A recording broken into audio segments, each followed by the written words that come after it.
Hey guys, welcome to another Viewpoint review. I finally got my Harbor Freight wheel balancer in the mail.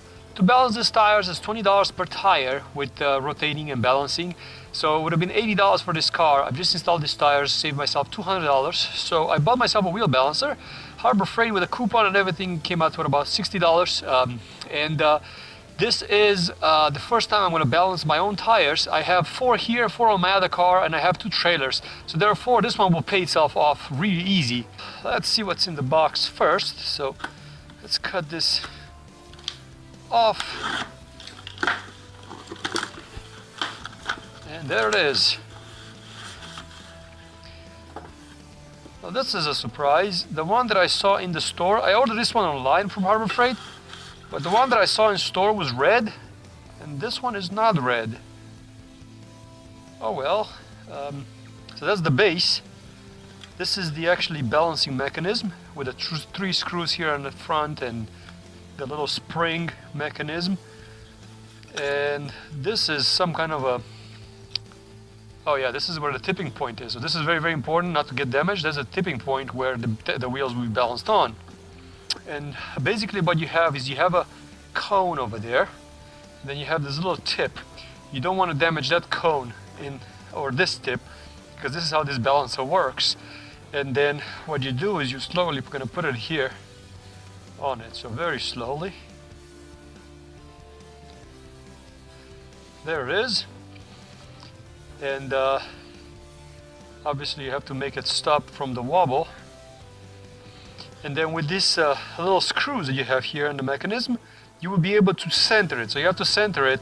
So you have to get that ball to sit like right in the middle. Settle for it a little bit. If you're going to use this one in any kind of a windy condition, that could be a problem, because every little blast of wind, just by walking by it, it will unsettle it a little bit. The ball is too far that way, so I'm going to unscrew this little bolt over here. Just a little bit. And that is too much. How do you know it's properly calibrated? Even if it works, even if it's calibrated like this, if you turn it at 45 degrees or 90 degrees, it should still settle exactly in the middle. That's very, very important. So what I've been reading best practices from people on YouTube is that you have to put a little bit of oil on these pieces over here. What that will do is it will allow the tire to slide properly on the cone.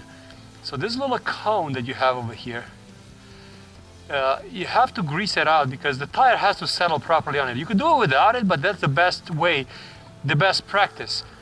That cone goes inside here,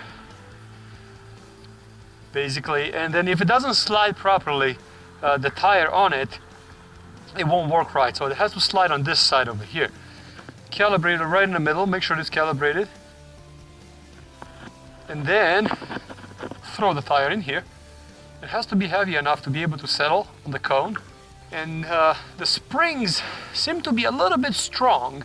These springs are a little bit strong for my size of a tire. These are 15 inches, this Toyota Yaris. They're very, very light, so I had to actually push a little bit down on the unit to actually settle on the cone. So I'm not sure if this works as good as it's supposed to.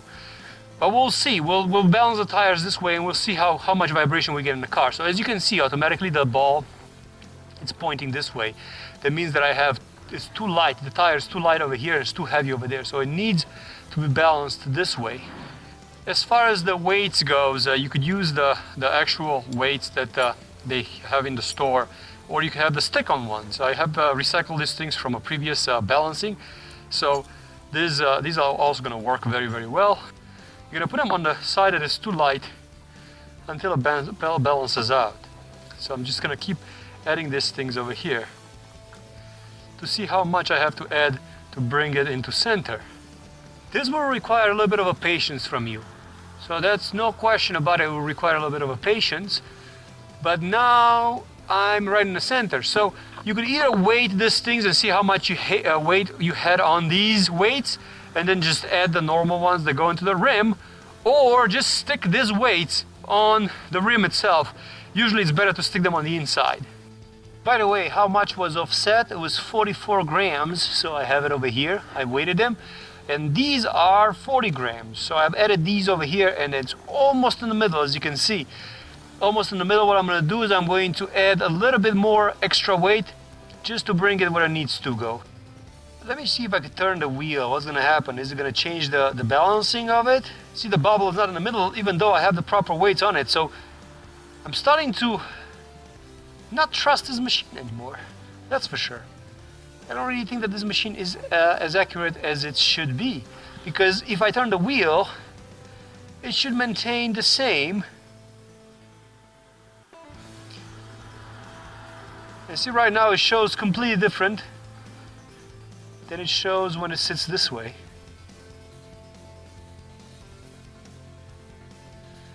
And I assume it has something to do with where that needle goes right in the middle. It's really not a middle. So the machine stayed calibrated after all 4 tires have been done, but every time I was doing a reading and I was turning the tire at 45 degrees, the reading was a little bit different. So I got them all set up right now. Let's see how this is going to feel on the highway, because you could definitely feel them vibrating before. So I'm gonna take it for a drive and see do I still feel the vibrations. So I'm on the highway. I can feel a very slight vibration, but nothing like I had before. Very slight vibration. I can't even tell if it's the road or if it's the actual tires at this point. I'm gonna drive a little bit further up here because this is a construction area, so most likely the road is not finished. But it took the vibration out of the steering wheel, so the steering wheel was going like this before, so it took that out for sure. So they are more balanced, but are they balanced? That's the question. That's gonna be a little bit hard to answer. So I just made it back home, and as you can see, the unit's sitting in the middle of the garage still.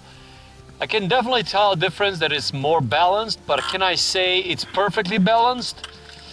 Well, that is a little bit of a mystery, because how would you know? That's the trick with this unit. How would you know? I'm inclined to say that yes, but in the same time, you have to understand that when you have older tires, if you don't rebalance them, they will get out of balance after the first 5,000 miles. So theoretically, you should always rebalance them. This should take care of, you know, the most part of the balancing. So it takes away the if they're really unbalanced. But is it really solving my problem? Is it perfect? Is it good as it gets? I'm not sure about that. I'm a little bit skeptical about this wobble balancer, to be very honest with you. I might not be as excited as I think I am about it, that's for sure. So would I recommend it? It's a lot of work, and I don't know. I don't think it's worth it. Thanks for watching Viewpoint Reviews.